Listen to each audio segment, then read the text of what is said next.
Greetings from Newport Beach, where the Eagles have spent the entire week out here in California in Costa Mesa preparing for Sunday's game against the Los Angeles Rams at the LA Coliseum. This is a monumental game. It's a game with playoff implications. It's a game that's going to tell us everything we need to know about this Eagles team, both on offense and on defense. And in terms of the playoff race, the Eagles got a big favor from the Atlanta Falcons when the New Orleans Saints lost on Thursday night. But a loss to the Rams would essentially knock the Eagles out of the driver's seat for a first-round bye. They could be forced to play on Wild Card weekend, and a win would consequently vault them back into the driver's seat for the first-round bye, maybe even in the race for home field advantage throughout the playoffs, depending on what happens with Minnesota and Carolina on Sunday afternoon. But as far as winning the game on Sunday, these are two very evenly matched teams. You have Jared Goff and Carson Wentz, two second-year quarterbacks drafted 1 and 2 in the NFL draft last year, both putting up very similar stats. Wentz has more touchdowns, Goff has more yards. Todd Gurley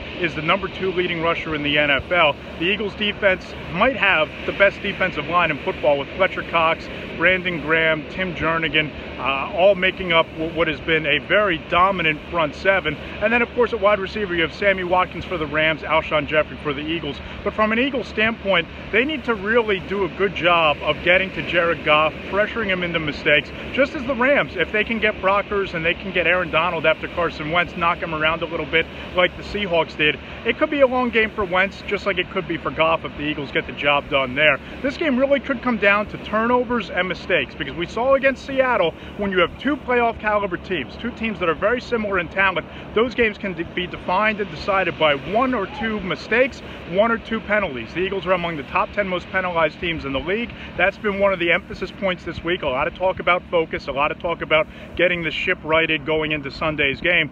But I don't think this is going to be a blowout one way or the other. I give a slight edge to the Rams. But if the Eagles win, then I think that the Super Bowl Express can get restarted in Philadelphia.